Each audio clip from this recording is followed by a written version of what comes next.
Welcome back, everybody, to twitch.tv/Bay City Chronicles, or the YouTube channel, if that's where you're watching this.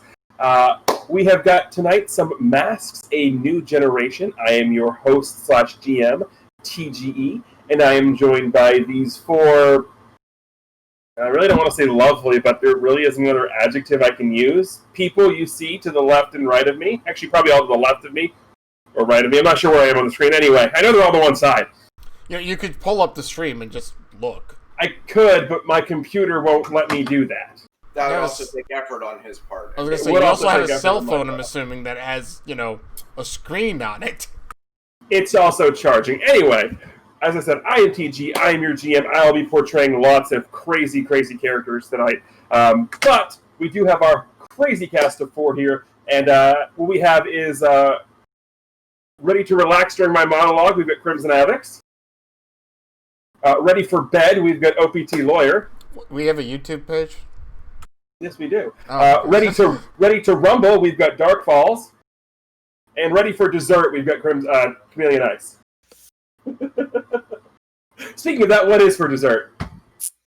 Are you actually asking me?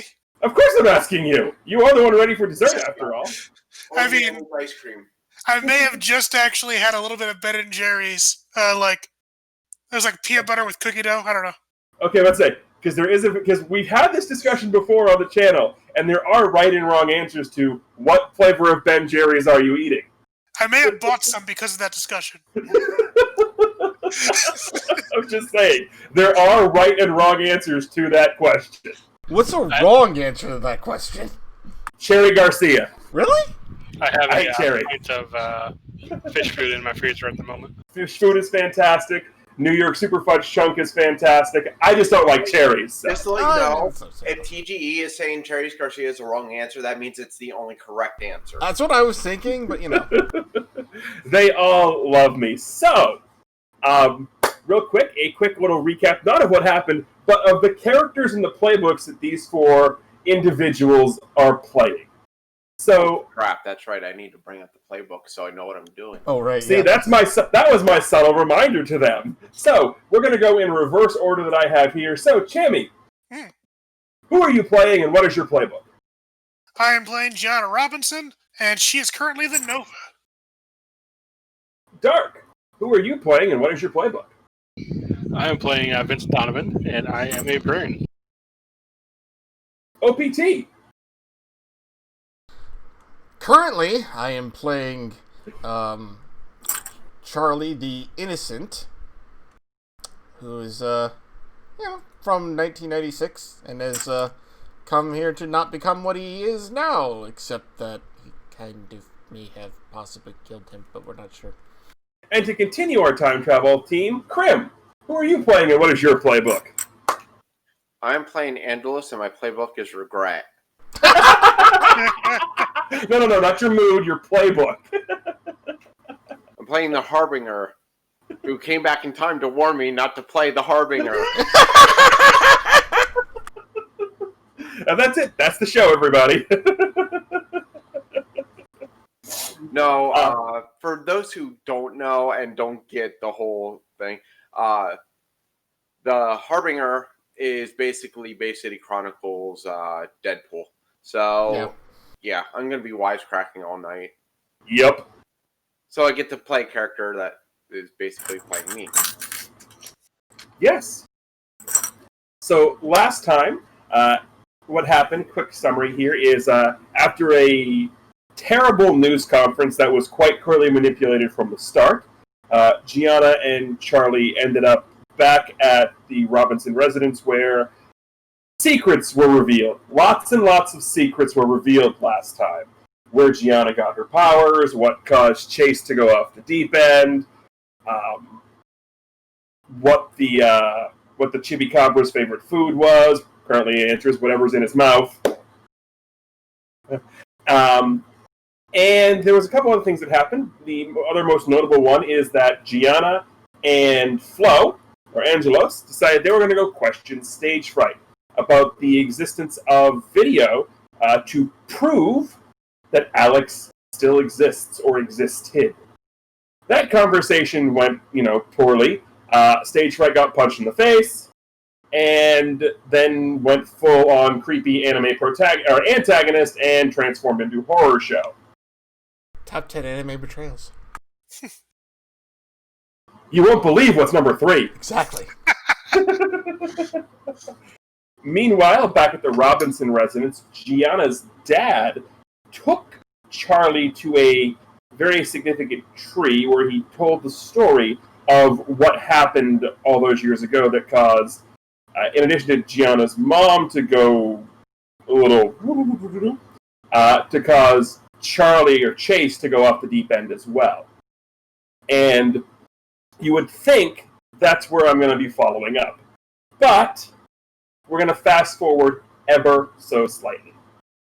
Hot jokes on you, I don't think. We know. So, before we get started, on the cover, you see a large building silhouetted in moonlight. Barren trees stick up over the corners of the steepled roof. Wait, is this the monologue? No, this is the cover. Is the monologue following? Yes. Fog rolls in along all sides as a full moon hangs over the upper right-hand corner of the house. In it, you see the title card for today's issue. Bay City Chronicles presents NextGen issue 20, Poetry of Fear. So we turn the page. Just saying, I wonder how the title actually fits on the cover page, how long you've made it. Well, the title itself, Poetry of Fear, is in the moon. Everything else is where it normally goes. And don't worry, you will all get to see this cover page because I have it pre-programmed and ready to go. Anyway, as we turn the page, we get the first couple of panels are black. And then each panel slowly gets lighter and lighter and lighter until we see a succession of 4 panels all in a row. That is Gianna, Charlie, Angelos, and Vincent. All sort of, well, you see just a close-up of they're asleep. And, well, you wake up in an unfamiliar room. The air is stale, stagnant, and smells of unuse. As your eyes begin to adjust and focus, you look around to find the blank wooden walls of this room appear to be moving. They begin to shift and swirl as they are appearing to sort of reconfigure. When the shifting and swirling stop, the room has reshaped itself into something that is straight out of your nightmare. So, starting with Charlie, please describe your nightmare room. Also, we're also going to shift to, hey, we've got a cover art.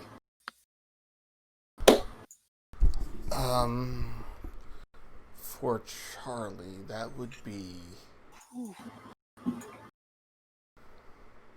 Okay. You know that conference room, well, not the office of Chase Cassidy? Mm-hmm. It's kind of looks like that. Obviously, it's dark. You know, like all the lights are off, but you can still see somehow. Mm-hmm. And, like, on the walls are pictures of people Charlie thinks Chase is hurt. And all of these reminders of, at least so far, what he knows is how Chase got to become Chase. Basically, it's everything he doesn't want to be. It's all right there in front of him. Again, from his perception, anyway. Because that's what he thinks Chase is. No, that's fair. So basically, his nightmare is becoming that.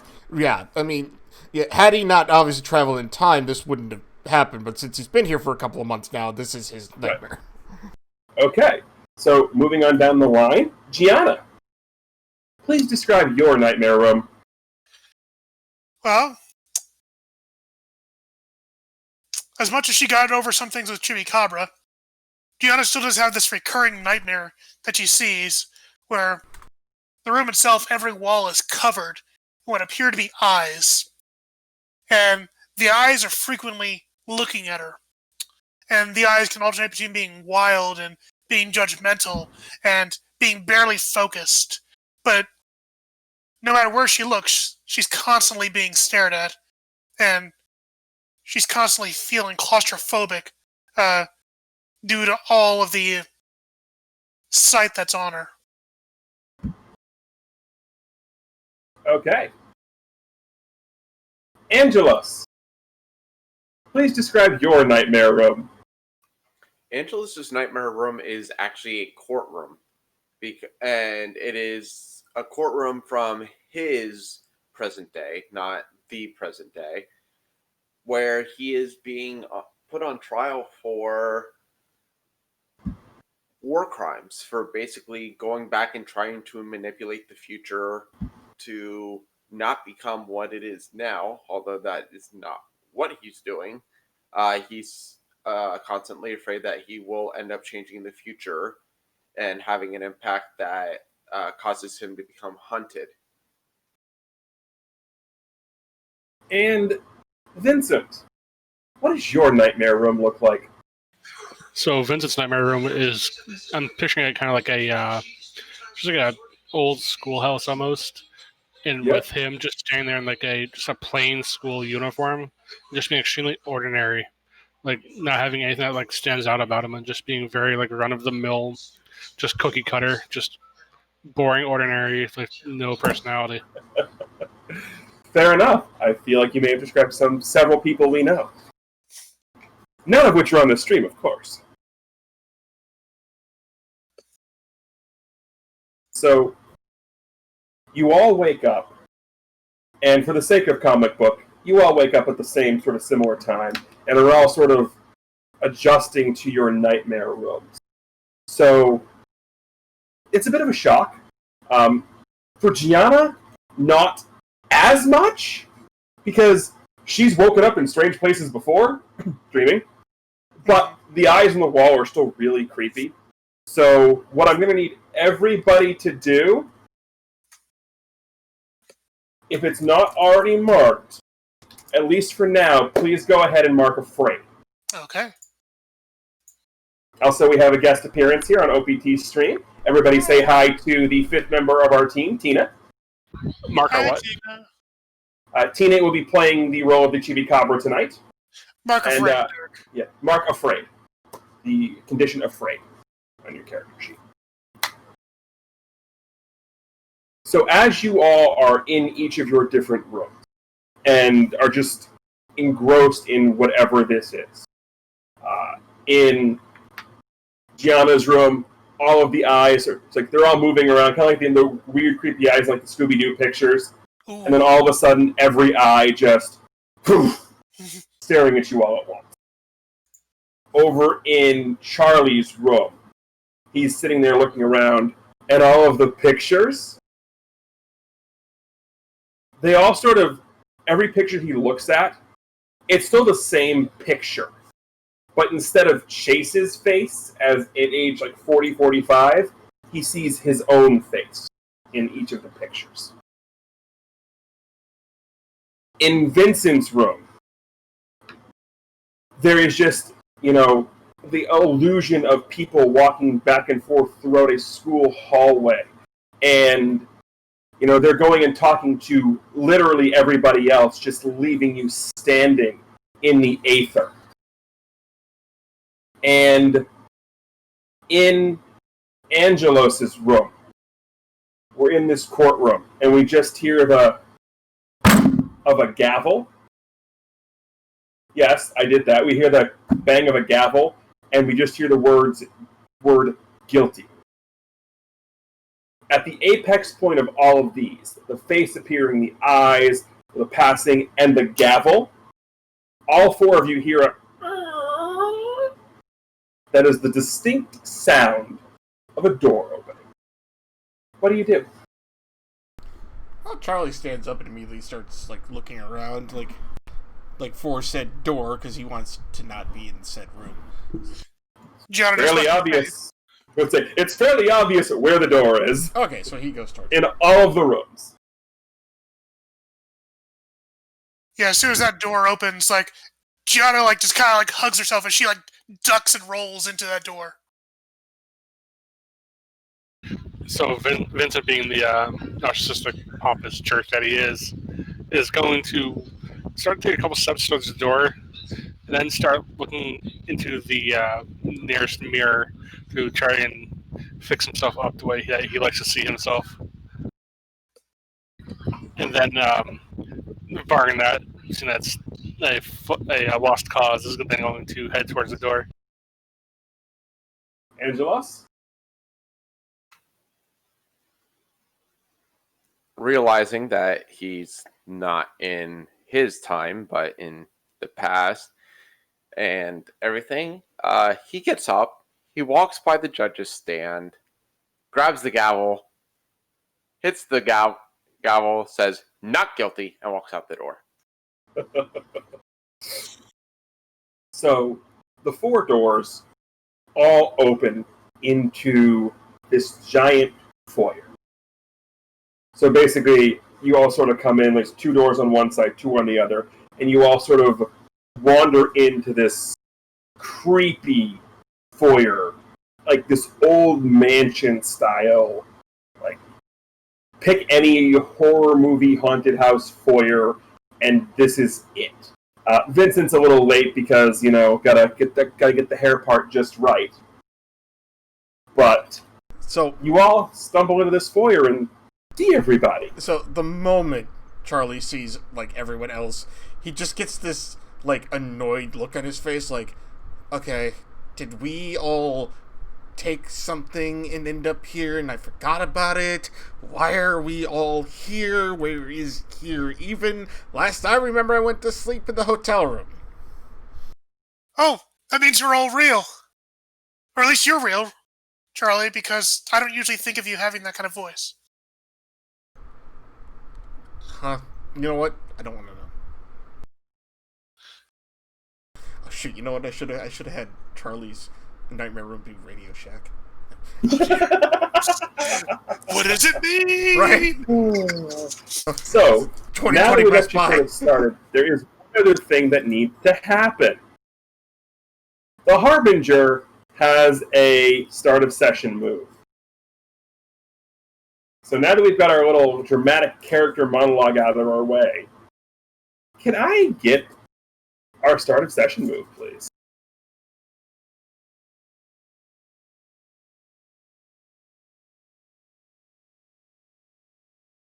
Okay, so just a reminder to everyone, it's roll plus savior to find out how your investigations into the timeline have been going. The Flo has come back in time just specifically to find out why images of him have been appearing in textbooks that they've been studying and in recorded footage that has shown up on things like a history YouTube style thing. Because obviously, how can he exist in the past if he was in the future? But on a 10 plus, I find strong lead. I can choose one figure noted, or one aspect of the future I can remember, and Tej will decide a more clear detail on the path that leads to that. So I will roll plus savior. That was as much of a reminder for me as anyone else, by the way. Yes, no, we didn't roll it last time because even though it wasn't a 2-parter in name, we did continue right on from one to another, which is why I did not have him roll it last time. That's fair. Ooh. And that is a full hit. It helps when I have a +3. It does help when you have a +3. So, you can choose the name Charlie Cassidy because it's the only name listed. You can choose an aspect of your future you remember. Or I can give you something that will be plot relevant that you can follow.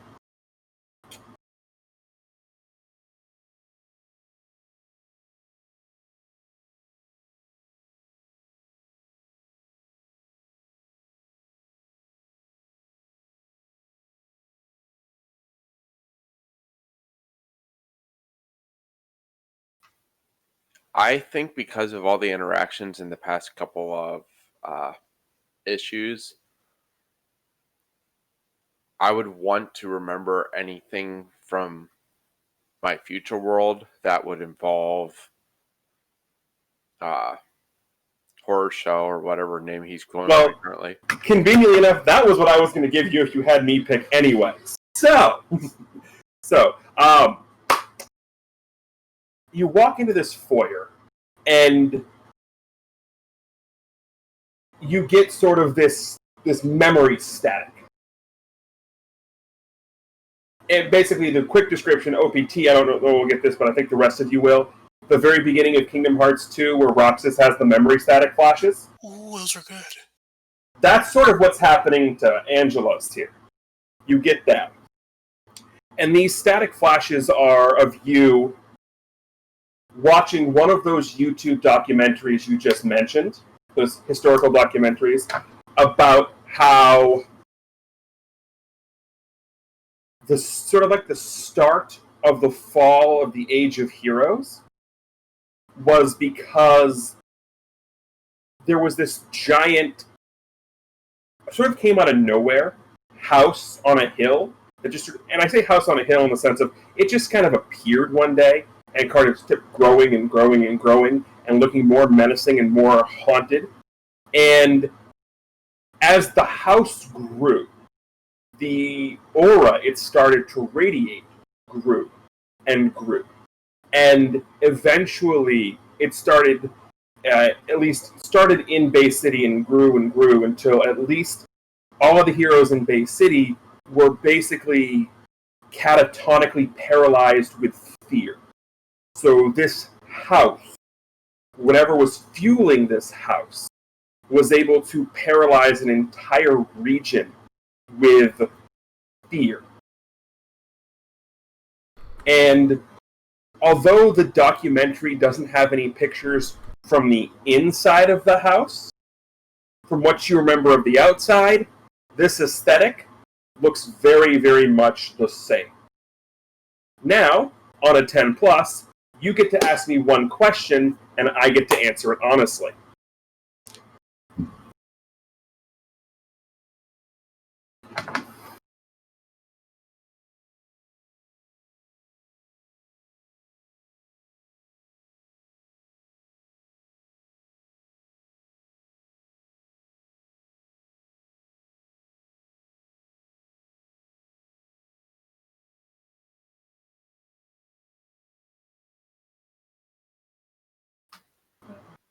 Do I know who Horror Show is in the future? You know who Horror... yes. And no. You don't know who Horror Show is in the future, but you know who Horror Show is in the present you're currently in, and you know for a fact that the current Horror Show, whose name is Andy Studebaker, is not the Horror Show from your future. So the name is the same, but the person has changed. Okay, that's roundabout of what I wanted, but that's fine. What were you looking for specifically? Because I have to answer honestly, so... What I was looking for is, in the future, does the Horror Show in the current present that we're in, is he known?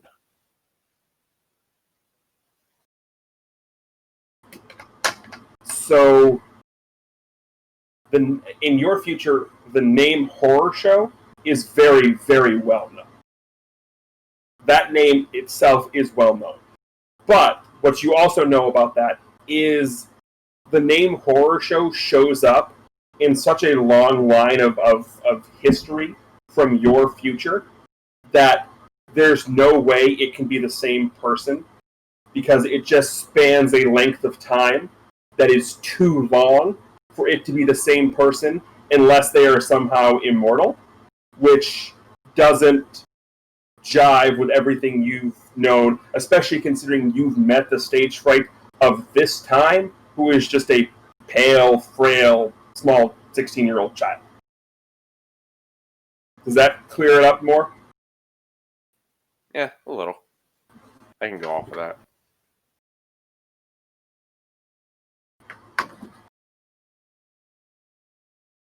So we've got that taken care of and out of the way. So, Gianna, you sort of stumble out of the room on the same side as Angelos does. So you sort of see him, however he reacts to this memory flash. So how does Angelos react to this memory flash anyway?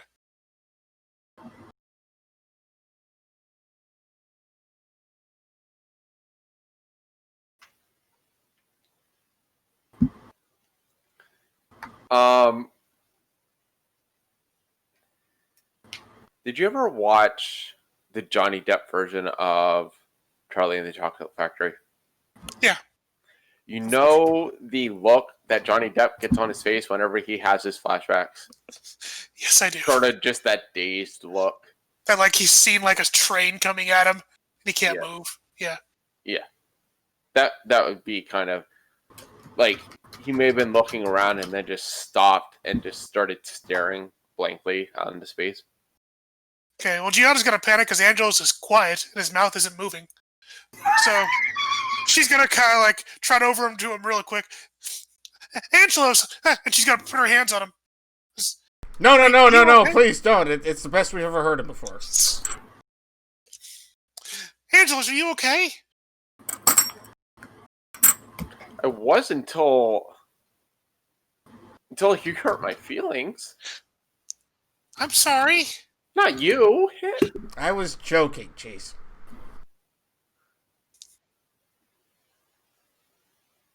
It did look like you got hit by a train. You look like you saw a ghost.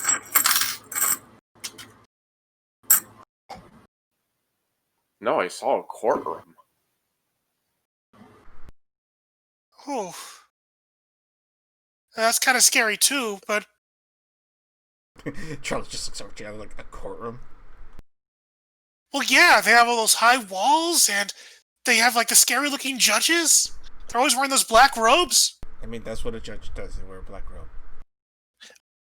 But it's really scary sometimes. No, not if you're there for, good reasons. And the TV shows, whenever people go to courtrooms, they always go to jail afterwards. My DA was worthless. Oh, yes, most of them are. And, Gianna, that's a TV show. It's supposed to happen. Because the bad guy's supposed to go to jail. That's true. I guess most of the time. But Angelos, why were you in port? War crimes? War crimes? Rather interesting, huh? I'm not sure what to say. Actually. They acted like I came back in time and changed things. I mean, isn't that what you're doing here? Not those things.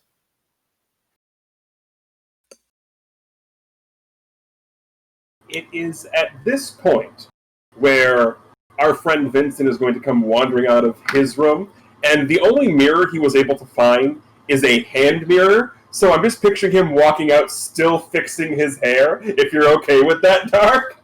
That's perfectly fine. That's something he would definitely do. So that happens.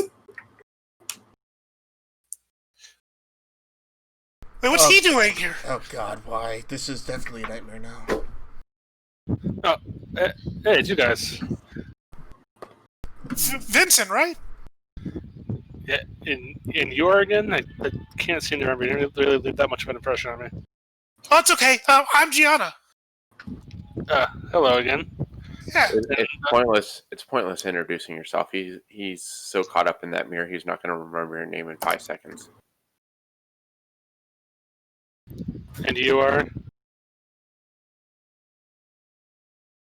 David Simpson, nice to meet you. I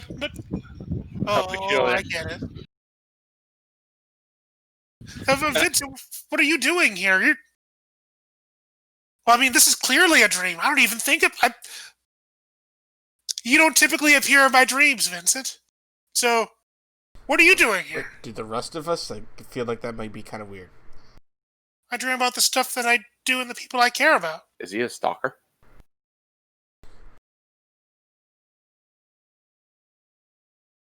I mean, most people probably dream about me, so it doesn't surprise me that you would also.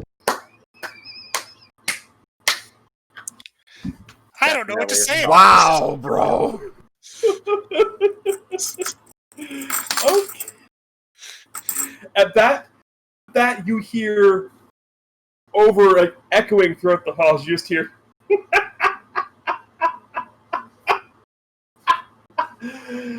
Oh. Why am I getting this sudden urge to punch something? I know what you mean. I deal with nightmares, not delusion. So that last part is completely on you. Hello, Mr. Stage Fright. No. Stage fright no longer exists. Oh, thank God. Who's stage fright? I have a feeling this Don't worry is going to about get worse. Actually, oddly, yeah. Out of game, stage fright's the guy you all punched in the movie theater. Oh, yeah, no, I know that. Oh, I know who he is. Okay. Punch in the movie theater and then again in the prison. Oddly enough, he was actually kind of the first bad guy that I came together with Alex to fight. It's actually really weird that he's still around. Oh, he's not. Don't you worry. You won't have to worry about him again. Although, I do have to admit his frail and feeble body is working for now. What are you talking about? You possessed his body? Possess is such a negative word. Is it still his body, though? One question at a time. You already answered the other question. You did, actually. You answered my question. He did. I mean, when I'm done, it might be, if there's anything left of it. But it still looks like his body. Oh, absolutely. Okay, great. It's still punchable then. Yeah, it's still punchable. Why do you types always resort to violence? Oh my goodness, you sound just like stage fright. I know. I can only work with the body I'm given, and unfortunately, some of the mannerisms stick around. Do you know how hard it's been to stop the inordinate amount of deep breathing? Well, if you would have possessed Vincent's body, all you would have had to worry about is staring into the mirror every day. Yeah.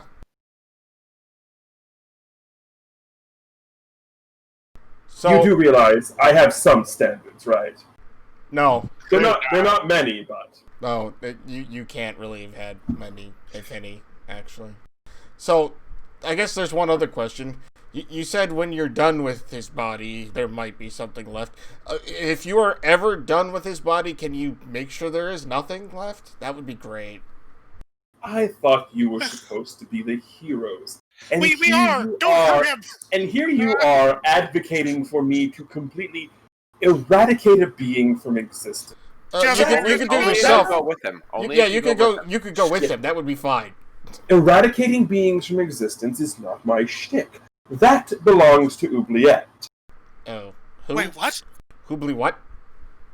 Oubliette. Gazoon type. Yes. Wait, I know that name. You do? I saw her a long, long time ago. We fought her. Alex and I fought her. Oh, Naboo was under an attack. wait. So, wait. So, this oubliette blows people out of existence, and you saying you fought this thing with Alex, and now no one remembers Alex at all? Exactly. No. Oubliette does not, as you put it so violently, blow people out of existence. We do things in a similar manner, we just go about it differently. We both like bodies. I like mine to stick around. She likes hers to slowly roast over an open memory. Open memory. Oh, You're not yes, you making any see. sense. That's just the thing. You see, when feeding off of a body, whether you get like. it. What? He likes nightmares. Nightmares never make sense. It's a fair point. Yeah, but These clothes are a nightmare, I can tell you that much. Well, let's just be thankful that the spell that was cast bases it off of your nightmares, because if I had had my way, there would have been a much more embarrassing outfit. Kind of like this. And instead of the ordinary outfit you were in, you are now in an ordinary, typical Japanese schoolgirl outfit.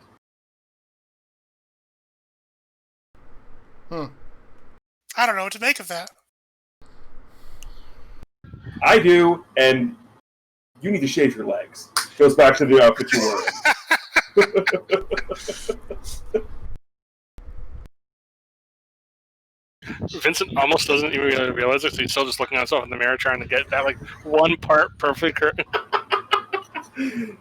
Look.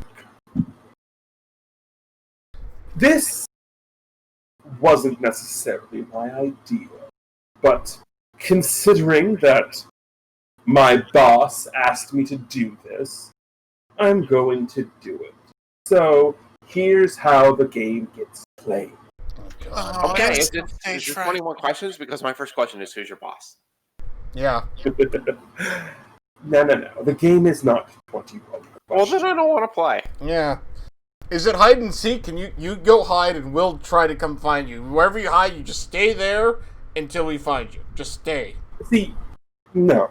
You see, how the game works is once you're in here, there's only one way to get out. Okay, we'll come down so we can punch you. Yes. Wait a second, this feels familiar. How long have you been in Stage Fright's body? When did you throw him in the jail cell? Okay, so that's only recent. Because this reminds me a little bit of what happened when I was with Drake. Well, remember, he said something along the lines of this keeps mannerism, so he's probably running the same script. I'm not running a script. Okay? Whether if not if you're staged right, decide you want to steal the idea from me, good on him. It's a good idea. We both Anyway. know that you and Sage Fright didn't come up with this idea. It's a cliche movie idea. Well, aren't we just, Mr. Pissy Pat? No, I'm Flo. Have you met me? Unfortunately, yes. Well, then you should already know what to expect from me. And you seem rather shocked. I'm not shocked. I was just hoping I'd be able to get more than 2 sentences in. You did. You actually rambled for quite a bit. And it got quite boring. What movie cliche, anyway? I don't know what you're talking about. Oh, you only have one way out, and you must complete a many series of trials in order to get out. But there's going to be many obstacles that you have to face that are obstacles that you create yourself. So, that becomes a movie cliche sometime between 1996 and now? Help me, please. It's been a movie cliche long before 1996. Yeah, it really kind of has. I guess I just don't watch a lot of movies. No, Fair. I mean, we can start with Labyrinth. Okay, that was a good one, though. I mean, David Bowie at his finest. Indeed. Can we just pretend we're, we're David Bowie and then just leave? That'd be great. I mean, if you want to play dead, I can make that happen. Sure, I can play dead. That's fine. Anyway. Now, as I said, my boss has asked me. So I'm doing it. It's quite simple. My boss is of the belief that most of you are unworthy to be keeping a certain person safe. Well, So that's now not what I heard. So you should tell me who your boss is so I can verify that claim. So, I'm simply here to see if that's the case. You go through my little house of horrors and nightmares.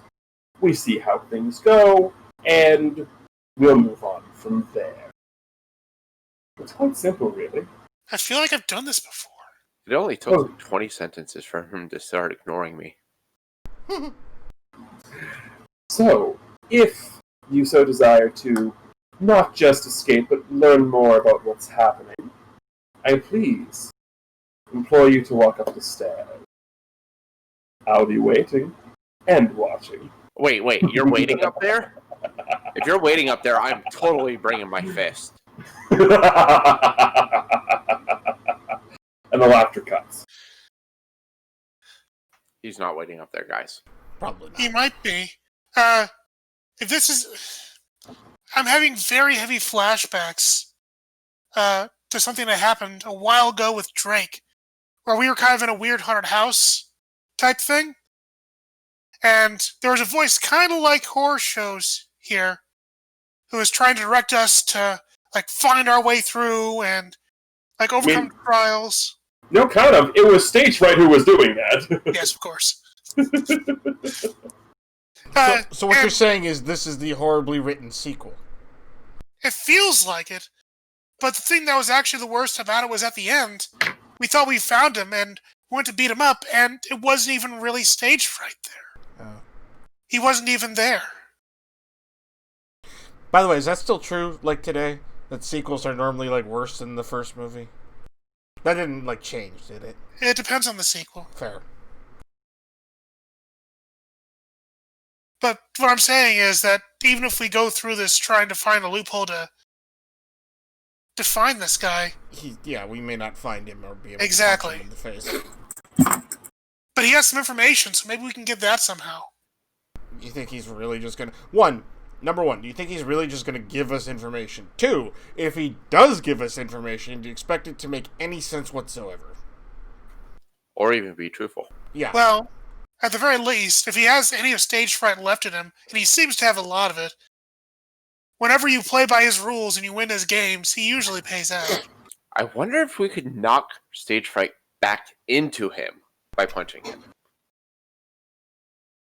It's worth a try.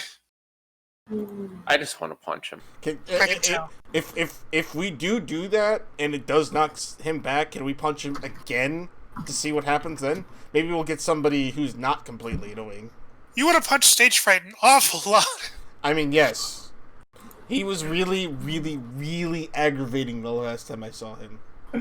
Now the question is, out of character, is that the player or the character saying this? Those are not mutually exclusive, sir. So as the discussion is going on, we turn the page.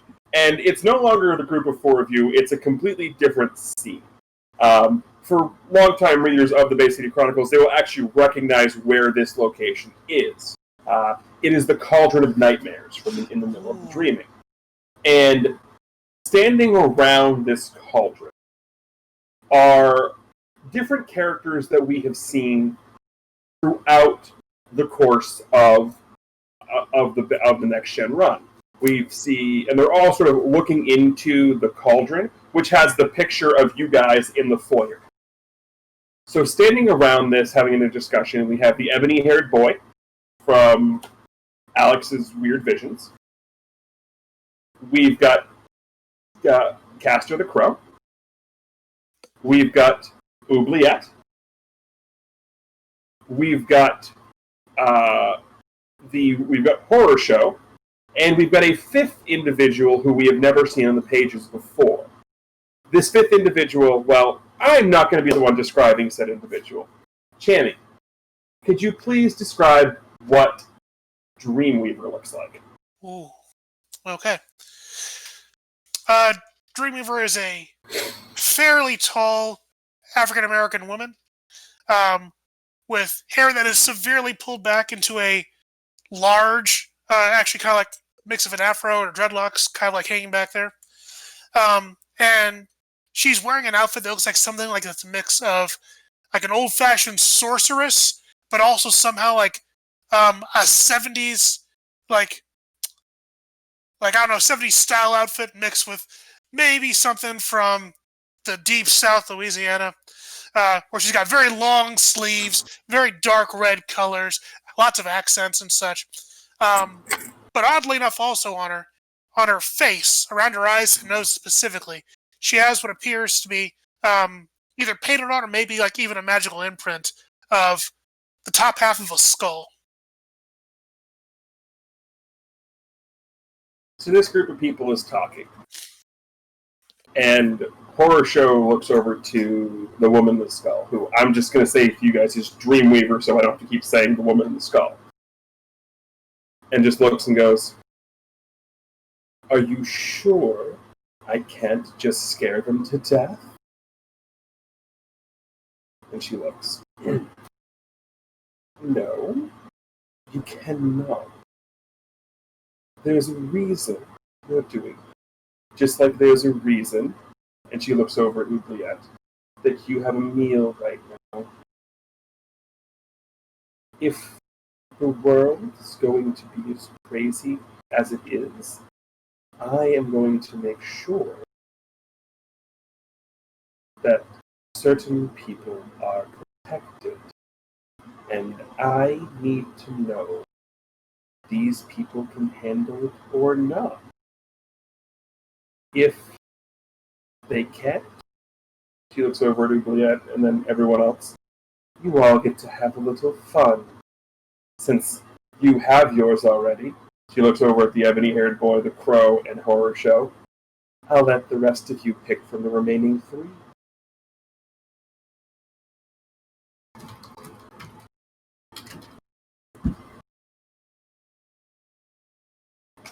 And we turn the page back to the foyer and you guys.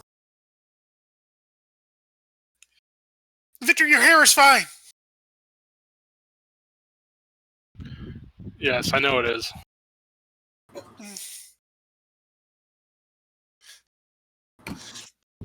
Anyway, where are we? Well- Standing in the foyer. Not where I thought we were, honestly. Thank you, Captain Obvious. Well, you asked. I thought we were in the dreaming, considering that, last thing I remember is going to bed. But I think we're in just some sort of nightmare made by Horde Show, Horror Show / Stage Fright. I don't know. I have a strange feeling that we're just standing around following a villain meeting.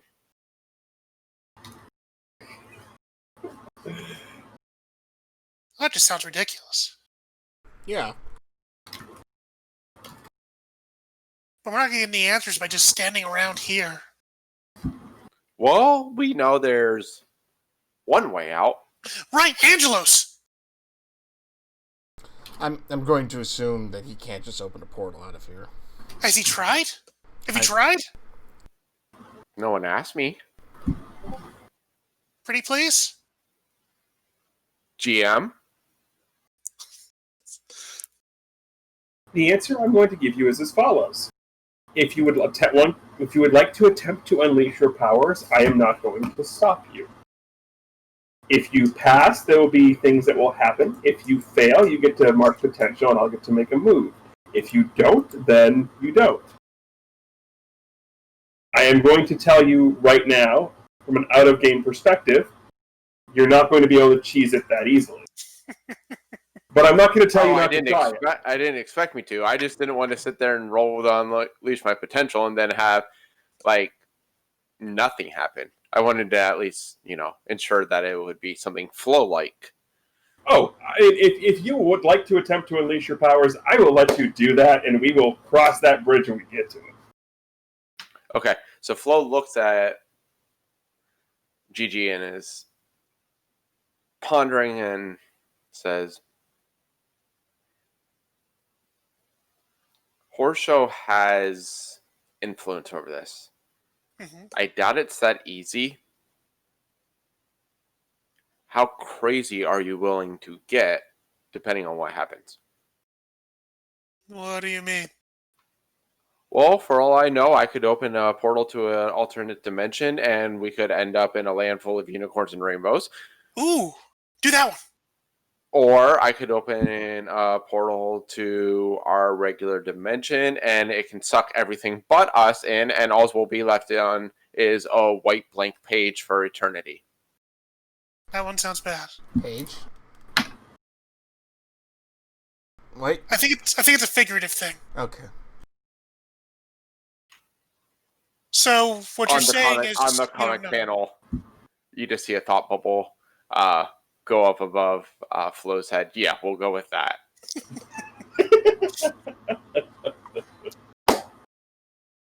So what you're saying is it could be really dangerous.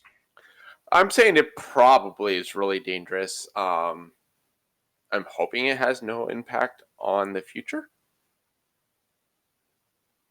Well, it's either that or we play along with stage fright. I mean, I could create a massive wormhole and put a tear in the space-time continuum, and suddenly we're all back in 1996. I mean, that wouldn't be the worst thing. 96 is a pretty decent year as far as I can tell. I'm as far back as I want to be. Me too, honestly. Fine. So that begs the question. Are you trying this or not?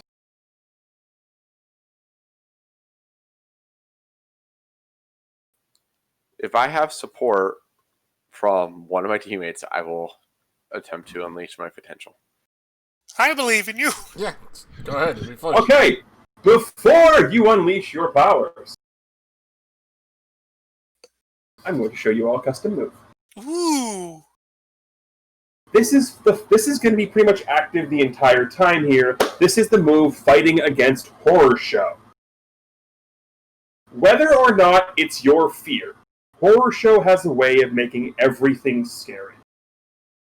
While fighting or attempting to affect anything within the presence of Horror Show or his manifestations, take -1 ongoing on all rolls affecting either Horror Show or his manifestations, as long as you have Afraid marked.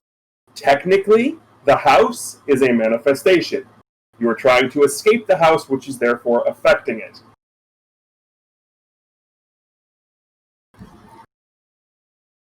So, herein becomes the game and the gimmick of this mansion, is the constant bopping back and forth of the Afraid mechanic. You may continue. So roll plus freak to unleash your powers.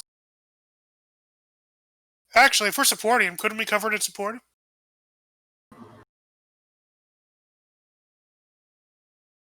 I haven't heard a mechanical trigger. Oh, Or a narrative trigger. I covered it in support. I have not heard a narrative trigger for this. I was saying we support you.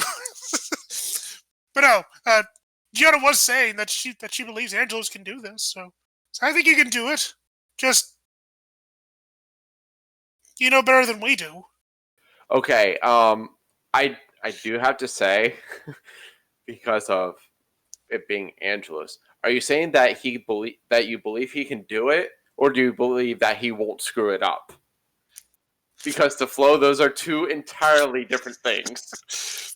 She actually trusts that he won't screw it up. Well, actually, right. Before you answer that question, let's roll the comfort and support. Right. Because I believe that will affect the answer. Because if it's a hit, what I'm going to do basically is if it's a hit, I'm going to have Flo, if you're okay with this, interpret it in the positive manner. And if it's a miss, have you interpret it in the negative manner.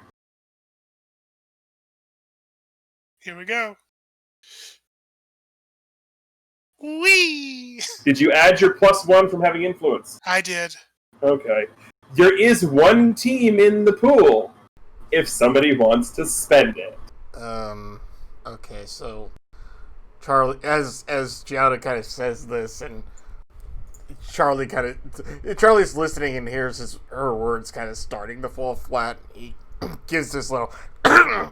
What I think she's trying to say is that we're okay with you trying this because it's the only thing we can think of, and we trust you more than we do anything else here. So, go give it a shot. Okay, so that is a 7 and 9. On a hit, they hear you. They mark potential, clear a condition, or shift labels if they open up to you. I'm assuming this is to clear a condition. In normal, But that's entirely up to Angelos. I was going to say, in normal Deadpool fashion, he's like, cool, potential. Anyway. Actually, the interesting thing is clearing a condition doesn't help this roll at all. Well, it removes the -1 from the ongoing thing. Because clearing afraid removes you from taking the -1 ongoing from being in the presence of the manifestation. Okay, yeah, I didn't read that last, 4 words. Kind of important, yeah. Well, like most of my speeches, he ignores the bottom parts of it. No, to be quite honest, most of your speeches, I ignore the beginning, middle, and end. But anyway, just for context, so when Gianna was saying, I believe you can do it, I believe you can do it, all Flo was hearing was himself saying, well, I know I can do it, it's just I don't know what's going to happen. So she wasn't really telling him that he wouldn't screw it up. So she wasn't really giving him any support because she was telling him stuff he already knew. So, all right. So, adjusted that back to 0. And I still miss anyway. Aww. We're on team 2. Okay. So, first things first, go ahead and mark potential for the miss. Second of all, you open up this portal. And the portal itself opens. And unfortunately, a little baby mix-up happened. Because you wanted to open a portal to go home. So you did. But your home, not theirs. So as this portal opens up, 2 heavily armed temporal enforcers come screaming through the portal. It shuts behind them, and they have their guns pointed at all 4 of you. Huh. What do you do? Immediately attempt to sonic boom them so they drop their guns. Roll to directly engage a threat. I'm assuming they're mechanical.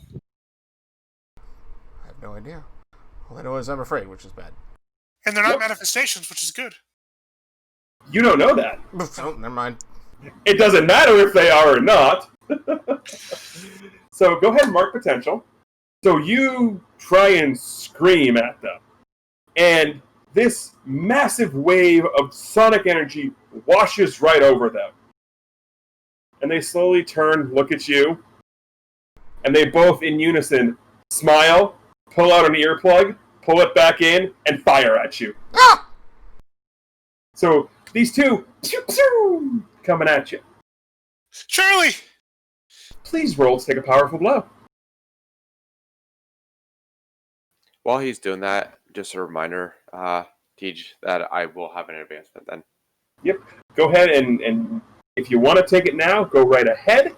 If you want to wait till the end of session, you can do that too. Yeah, we'll just wait till the end of session. I only say now because if you wanted to unlock and use a moment of truth, you can. I don't necessarily recommend it, but you can. Nah, Harbinger's not really set to do the moment of truth yet. Nope. Okay, so that is a full hit on the powerful blow, as these 2 just pew-pew right in the chest.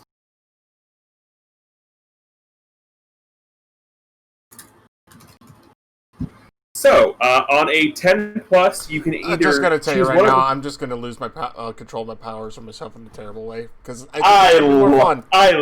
that is the most fun answer. You are absolutely correct. So, I am going to ask, do you have an idea of how this happens, or am I getting free reign? In normal situations, yes, but because it's this dream world thing, have fun. Okay, so you get hit. And like any normal person, when you get hit, what do? You scream. Right. Oh no. So you scream. The problem with this is bad things happen when you scream. So you, ah! And what happens is this sonic energy comes out and wraps around these two temporal enforcers. And now they are covered by a sonic shield.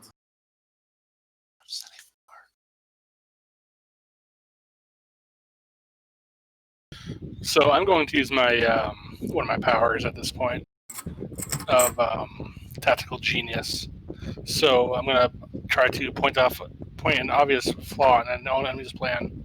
This being horror show. Okay. So, tactical genius. When you point out the obvious flaw in a not a known flows plan, but a known foes plan, roll plus savior. On a hit, you're right. And another teammate, your choice, can take advantage of that. They get +1 ongoing to act on your information. On a 7 to 9, pick one. You missed something important. I will tell you what it is. You look like a show-off. Your chosen teammate takes influence over you, and you lose influence over them. You make them feel like nothing. You make your teammates feel like nothing more than pawns. Your chosen teammate marks a condition. On a miss, you've played into your enemy's hands and watch the trap spring. So go ahead and roll plus savior.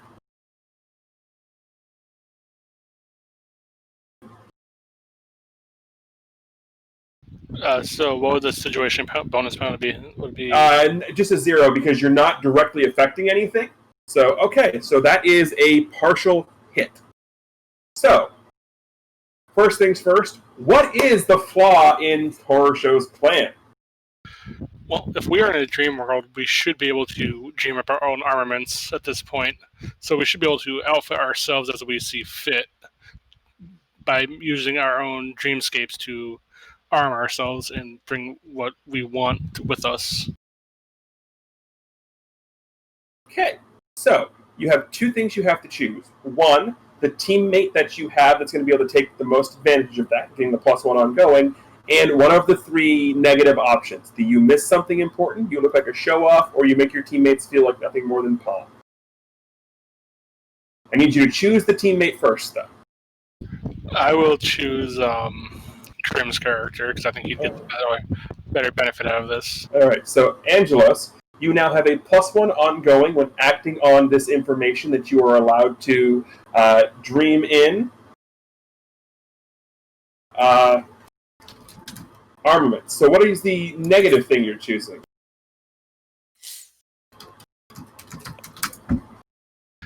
I might regret this, but I think I'll do the miss something important part. Okay, you missed something important. GM will tell you what.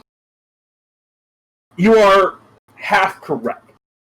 This is a world of dream, but more specifically, it's the world of nightmares. Specifically, you are, from a mechanical perspective, you're on a house manifested on the shores of the river of dreams and nightmares. You're just on the nightmare side. So, yes, you absolutely can manifest armaments in the dream. The problem that you miss is because it's on the nightmare side, there's gonna be some unintended side effects when you manifest them. For the example I'm going to give from a mechanical side standpoint is, you manifest a sword. That's fantastic. You swing. It's a cursed sword, so it hurts them and hurts you. But there could also be some potential motivations that may benefit us as well. Exactly. That's just the generic example I was given. So, Flo, you now have +1 ongoing to deal with that.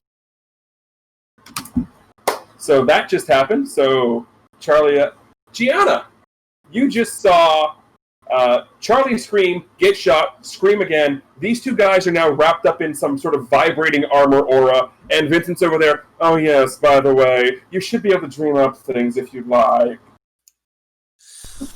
Well, that's going to trigger Gianna's thought and realization that, like, wait, the dreaming? My friends are basically all from here. And she's going to do the probably stupid thing right now to try to summon that somebody she's going to be relying on. She's probably...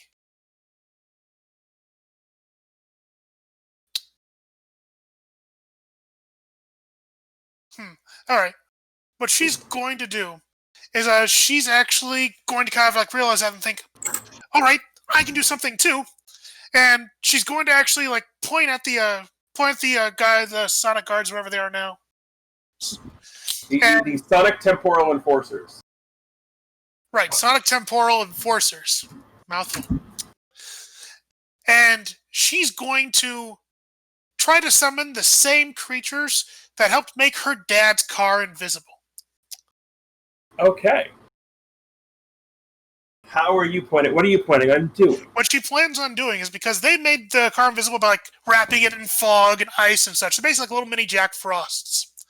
She's going to try to take advantage of these guys being covered in a swirling like cacophony of sound and wind and such. She's going to try to make these things swirl around them and freeze it against them. Okay. So that sounds like you are attempting to unleash your powers. This would be true. So go ahead and do that.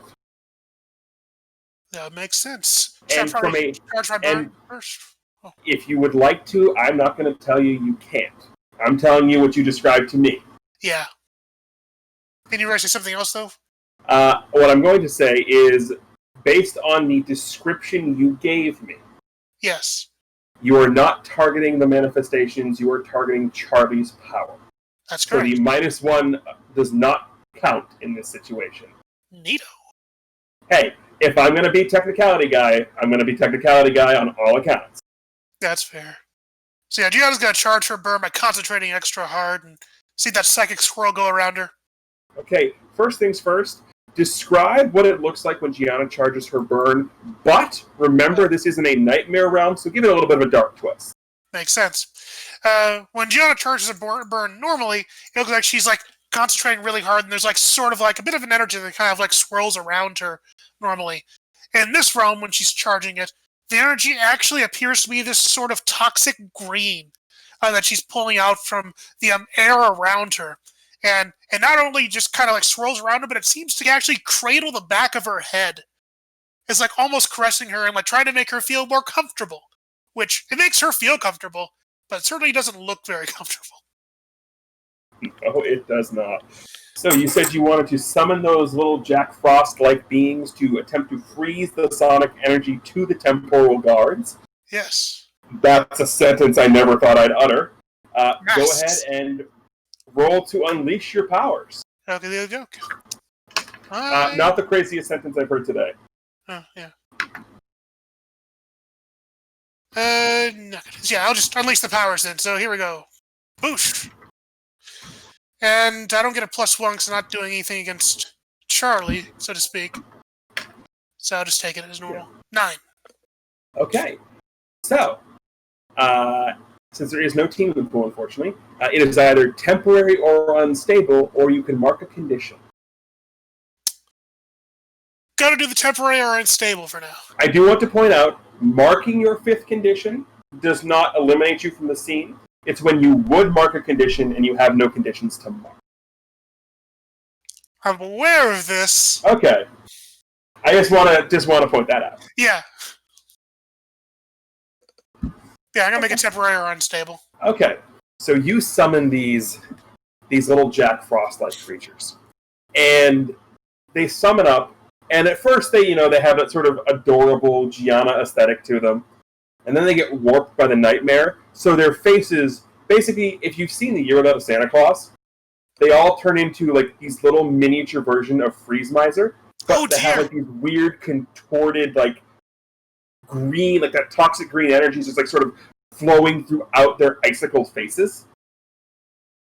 And they swirl around and when they disappear, the 2 guards are standing there in what appears to be a crystalline coating.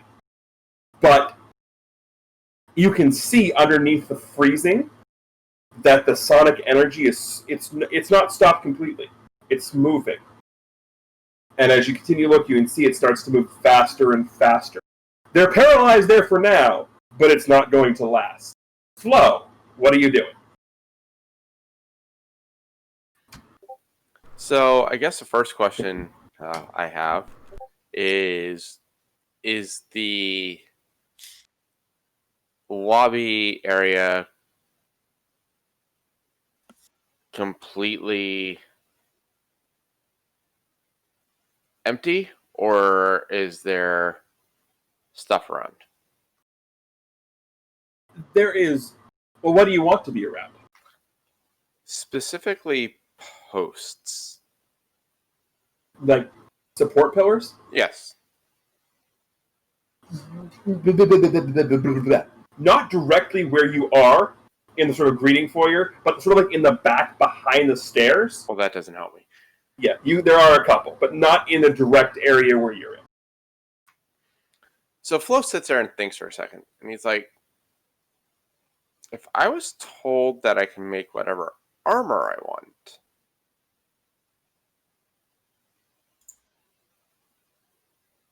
maybe I can make a pole there.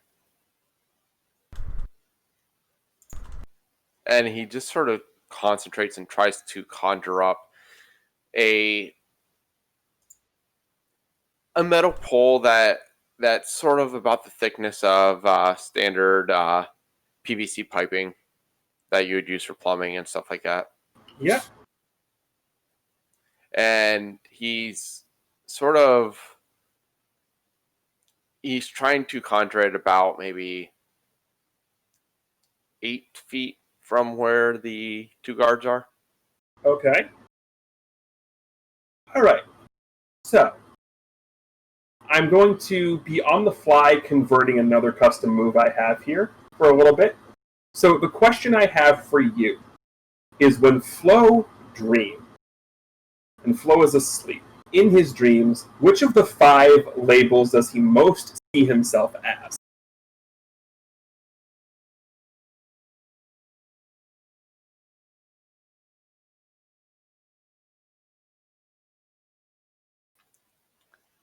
Probably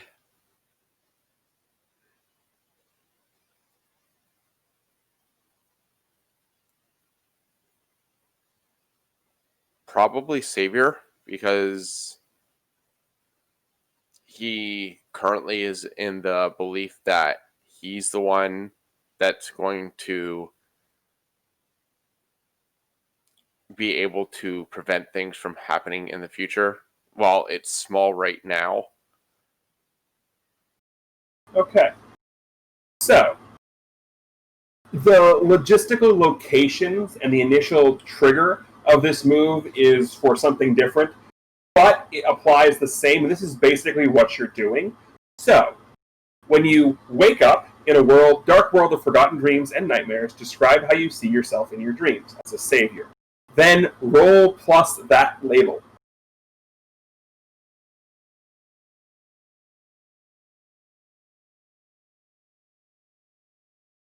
Now, does this include the modifier from Darks? Yes, it does. Okay.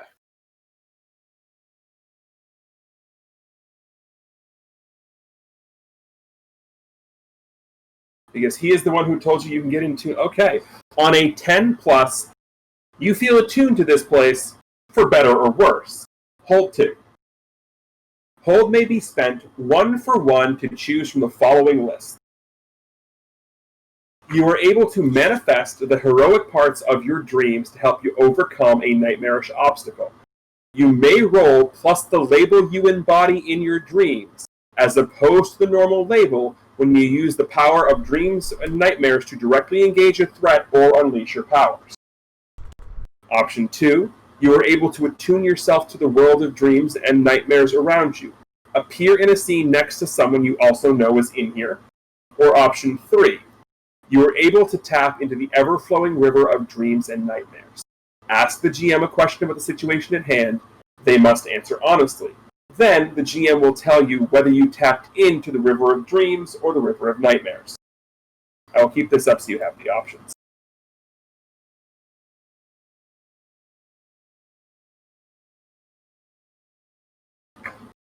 Okay, well, considering I was doing this to directly engage a threat, I will be doing the first one for I sure. thought you might. So you can go ahead and roll to directly engage with Savior. And you don't have the afraid condition marked, so you don't get that -1. And this is still acting on Vincent's information, so you get the bonus +1.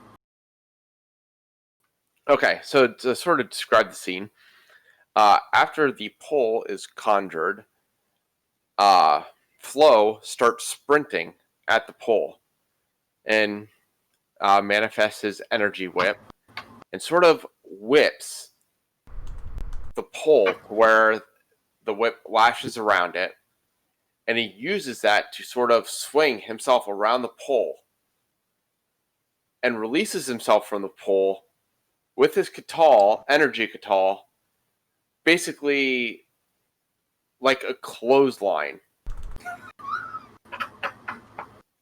But instead of out to the side, his fists are right out in front of him, attempting to go through the solidified sound waves.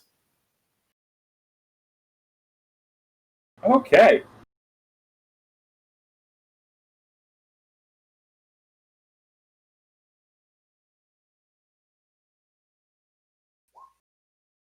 Oh, yes.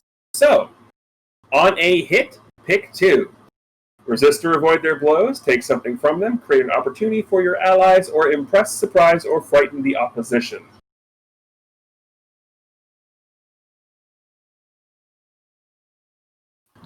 Well, I am going to resist any blows that may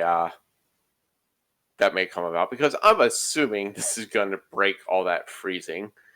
And then I'm going to, knowing that we are dealing with a horror show here, I'm going to attempt to frighten the two of them. Okay. Well, so you crack your whip, you come across, and you full-on energy katal lariat the ever-loving crap out of these two temporally frozen sonic guards. And between the ice energy, the sonic energy, and now the energy katals, you hit the exact right frequency. And you're going to manage to frighten them because you hit, they start to vibrate, and they shatter. The good news is, as at least one of you correctly surmised, these are in fact manifestations, so you didn't actually kill anybody. So they shatter, and everything sort of melts away. And then you just hear a...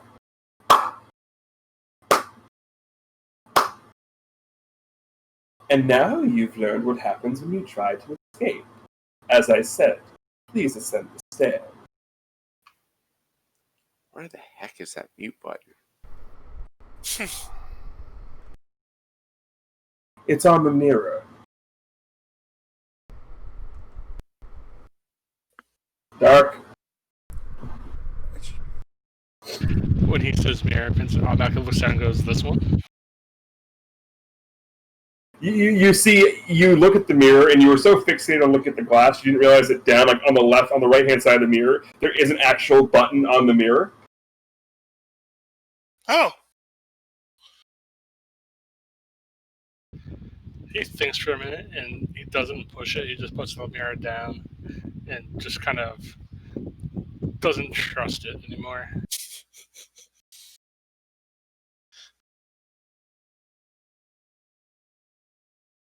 It's actually probably the smartest thing you could have done. Yeah. You're not wrong. Vincent's not an idiot, he's just arrogant.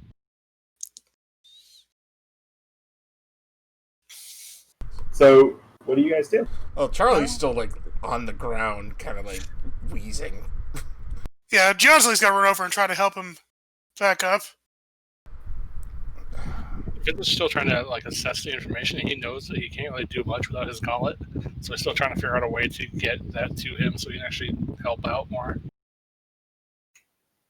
Flo has a notepad out, and all he's doing is writing in it, "Note to self, no portals." It's worth a shot anyway. Oh, Sorry about that, guys. that's fine. No, it's fine. All of our powers are kind of acting a little bit weird here. Yeah, you can say that. At least I have my whip. So as this is all happening, you hear and as you look, a giant red carpet has been rolled down the stairs. I think he wants us to go up the stairs, guys. When was the last time that you did something that a bad guy wanted you to do? Actually, apparently Technically, it happens a lot. yeah. Not on purpose always, but I just feel like, sorry, my throat's just killing me right now. Oh. Vincent thinks for a second, and he looks over at Gian, and his eyes light up, and he walks over to her. He goes, "Do you mind if I try something?" What are you gonna try? It's best if I don't tell you. Yes or no? Yes. I feel like a no would probably be better. So when she says yes, he reaches out and grabs her cheek and just pinches it really hard. And he's waiting for her to wake up. It hurts, by the way. Yes, of course it hurts. So yeah, she kind of like squeaks away. It's like what was that for? I guess we pinch yourself to see if you're dreaming. You're not really dreaming. Vincent, Why didn't you pinch yourself? I think It would hurt. I think we're real. It's just everything around us isn't. Yes, I'm aware, but this is also a dream world. If we wake up in our corporate bodies, logically we should no longer be here. That's not quite how the dreaming works. If this is even, I mean, it feels like it's the same place. It's a lot more complicated than just being like in a dream. It's the Don't dreaming, but pinch it's the dark side of the tracks. Yes, indeed. So that Vincent just shrugs and goes, "It was worth a try." I don't know why you didn't want to tell me that.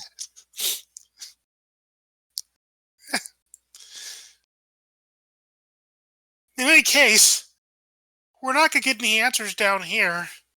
And trying to escape only gets us in trouble. I mean, do you guys have any other ideas? No.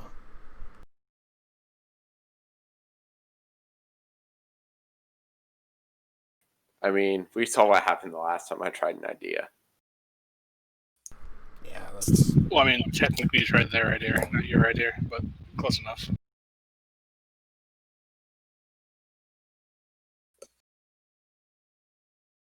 I think we should at least try to play his game. I mean, I don't think we have much of a choice at this point.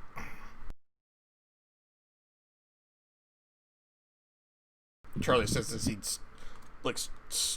slowly stands up and just starts walking towards the stairs and just starts walking up them. John's actually going that way as well. Looking oddly frustrated. Vincent just shrugs and falls along with him.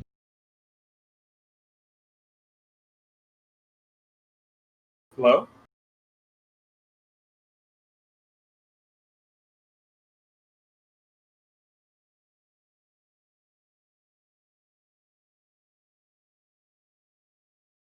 Angelos, do you follow?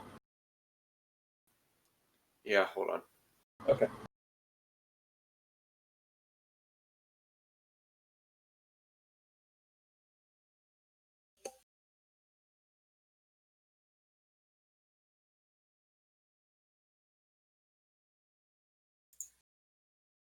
Shoutouts to Tina getting love.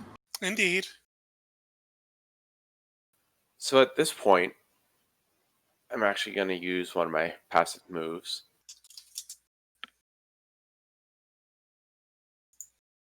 And I'm going to use 21st Century Studies Ooh.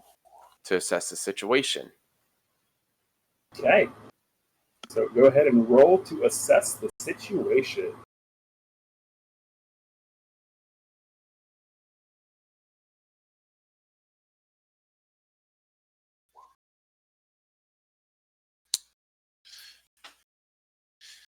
Can I assist that with my boost?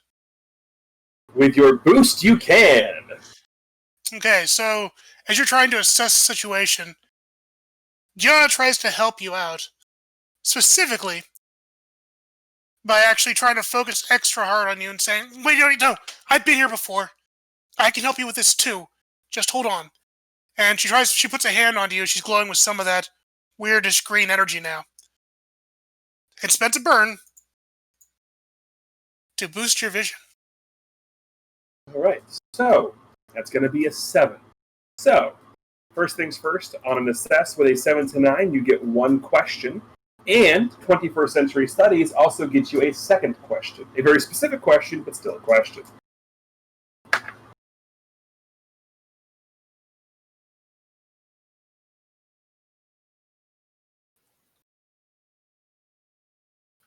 Okay, so the assess the situation question I'm going to pose is, how could we best end this quickly?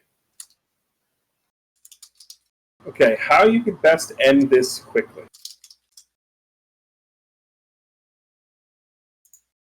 I don't want to be trite and just say play the game, because I feel like that's a real cheap answer. Well, but keeping in mind, come to the realization that that's probably the path of least resistance, as yes, annoying as it might be. and you do get +1 ongoing to act on that answer. So as long as you're playing the game, you get +1.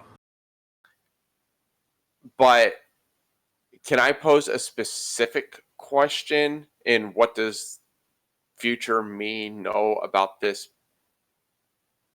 from 21st Century Studies? What would the specific question be? Specifically relating to the house that I so happened to see in my vision at the beginning of the session. Yes, I will allow that. So, what's the question? The question is specifically, what is this house known for in the future? This house is known for feeding off of the fear of the people within it, using that fear to continue to grow in power and scope, and to trap those who are afraid within its walls as if it were a temporal prison forever.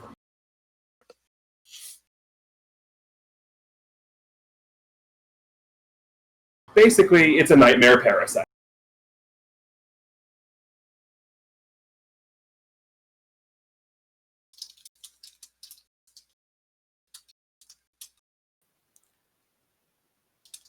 As much as I hate to say this because I was fighting it the whole time, we're probably just better off doing what he wants. Play the game, get out of here. Yeah. She nods. But just be wary, because something tells me what we've seen so far is just the tip of the iceberg, and the more we feed into it, the worse it's going to get.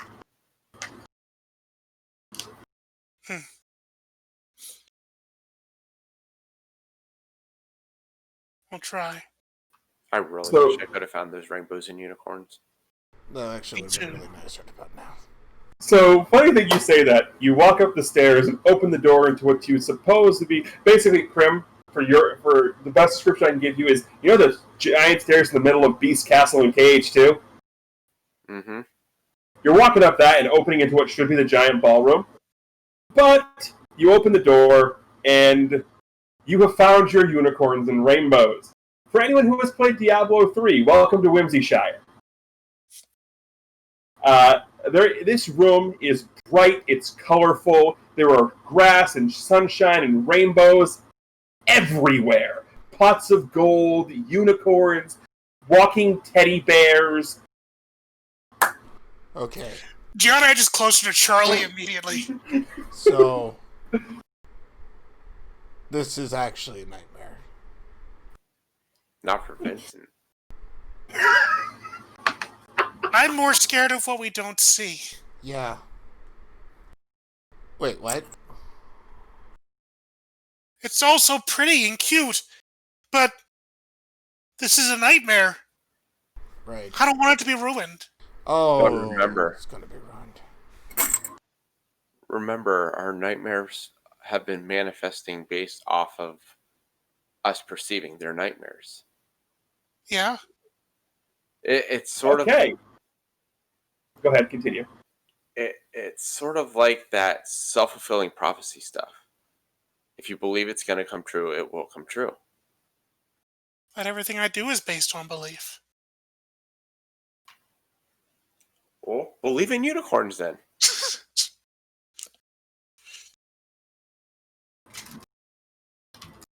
Okay. So, that narratively right there triggered the second half, or the second custom move I have for dealing with stage fright, or horror show, called Fighting Through the Fear. When you attempt to fight through the fear, roll plus the label the GM tells you to. On a hit, you steal your resolve and are able to put the fear out of your head for now. On a 10 plus, choose both. On a 7 to 9, choose one. The memories of your friends push to the forefront of your mind. Describe how this memory inspires you and clear the afraid condition. You manage to point out the obvious inconsistencies in the illusion. Say what they are and point them out to your team. As long as you are visible to them, they can ignore the effects of the afraid condition. On a 6 minus, the fear is overwhelming. Choose one. The horror is too much for you to handle. Take a powerful emotional blow. If you roll a 10 plus, you must choose to flee. You feel your body tense up as the scene in front of you unfolds. If it is not already marked, mark afraid. You are paralyzed with fear, and your enemy gets an opportunity.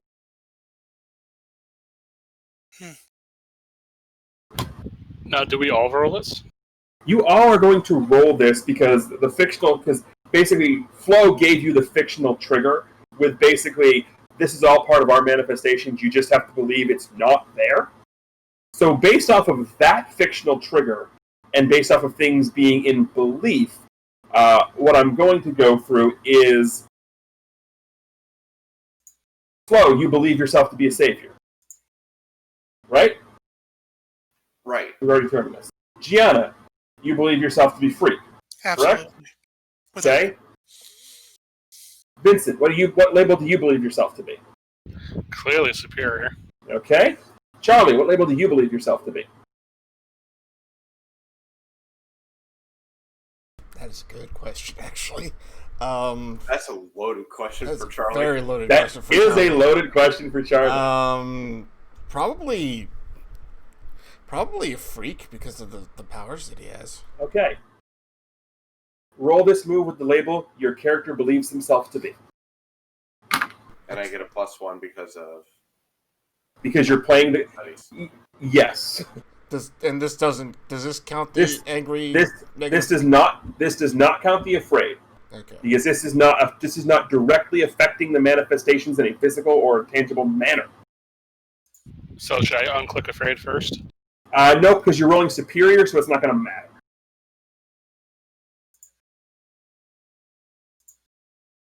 Okay. So, Ow. I love how Gianna has the +3, only gets an 8. Right. Okay, so everybody but Gianna is going to get both of the options. So you three can go ahead and unmark the afraid condition if it's already marked, and then I'll go ahead and allow you to point out the inconsistencies in the rainbows and unicorns afterwards. Gianna, you get to pick one of those. She definitely is picking the first one, because last time she was here, she was thinking hardcore of Alex, and she's still doing so. And also, like, of course, she's with her friends, like Charlie, and Angelos is a friend, and so is Vincent now. So, Okay. yeah. She's not alone. So that happens. So you all get to clear the afraid condition. And since three of you got the second part of it, go ahead and as a group, what is inconsistent about this land of sunshine, rainbows, unicorns, and Care Bears? Oh, there's Care Bears here too? Oh, jeez. I did say there were walking stuffed animals. You did say they were walking bears, yes. Well, teddy bears. Flo's going to notice immediately that the room meets exactly what was just mentioned. Huh? He just was talking about that. We were just thinking Yeah, about the rainbows room. and unicorns. We're with rainbows and unicorns. Right. Okay, And Vincent, what do you notice that's off about this room? Go to OPT first. I gotta think for a second. Okay, Charlie, what's wrong? What's wrong with this room? so Charlie's looking over, everything. And of course, because it's Charlie, the first thing he looks at are all these pots of gold, whatnot. But it's not really gold.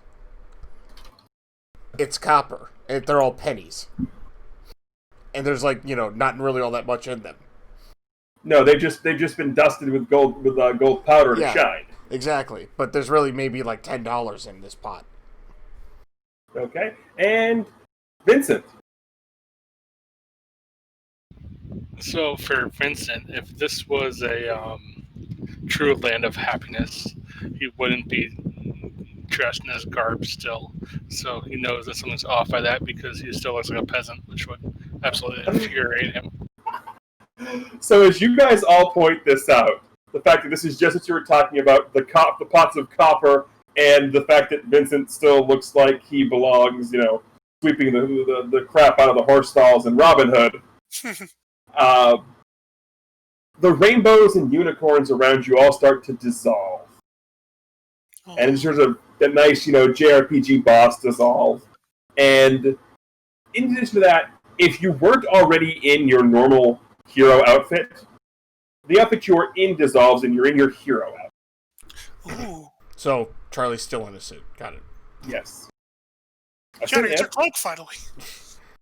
What did you say? And then I said, Johnny, it's your there, cloak finally. That's all. As everything's disappearing, one of the panels is a panel of Flo eating the clouds like cotton candy.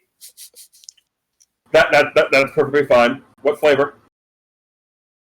Cotton candy. Okay, what color? Just the white or the different color clouds? Red, obviously. Okay. That happens. So everything dissolves, and for some reason, as everything's dissolving, the unicorn dissolves, but the unicorn horn falls into Flo's hand. And then as the cloud's starting to dissolve, half of the cloud falls onto it, and it's cotton candy on a stick.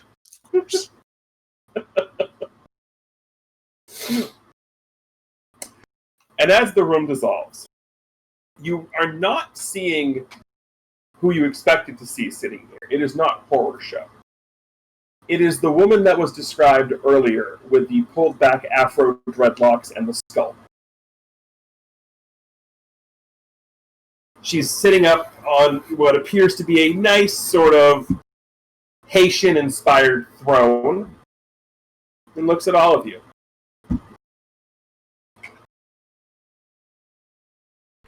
Boy, that throne's gaudy as all hell. I want one. Where did we find it? Kidding. This one isn't a nightmare, right? I don't know. Oh, you do look so familiar. I remember when you were that age. So bright-eyed and full of hope. Oh, I'm full of hope. How naive we were. Isn't that right, Charlie? I'm not full of hope. I can tell you that much right now. How do you know Charlie? I mean, who doesn't at this point?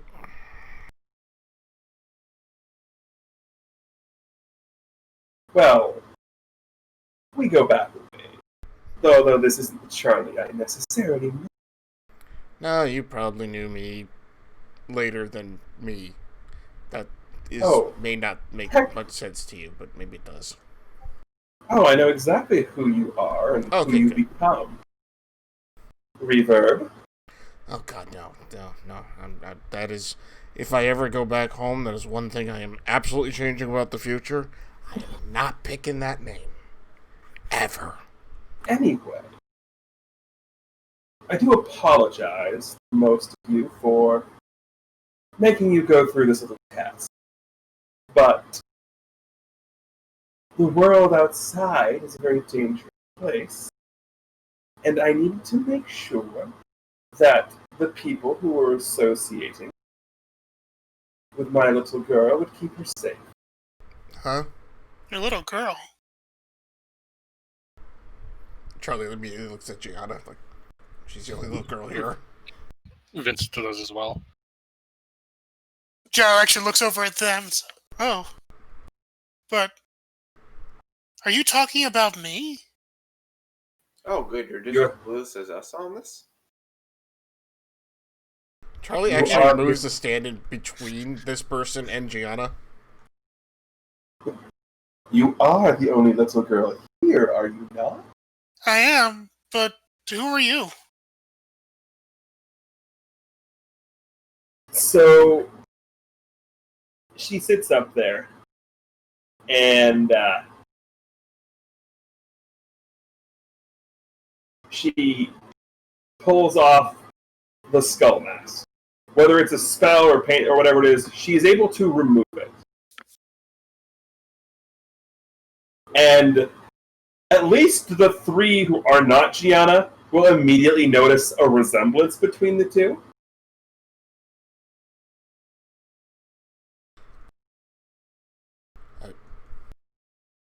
Are you her future self or something? Do we keep doing this over and over and over again?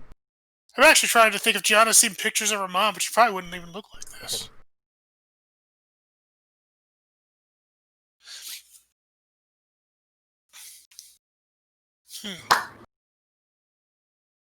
No, I'm not her future self. Oh. Good, because, that'd be weird to have so many of those in this story. Wait a second. My name is Minerva Robbins.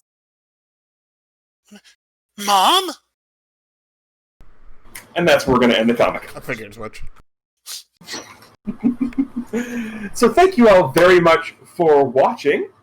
On behalf of OPT Lawyer, Dark Falls, Crimson Avix, and Chameleon Ice, I am TGE, reminding everybody to, of course, as always, keep hailing.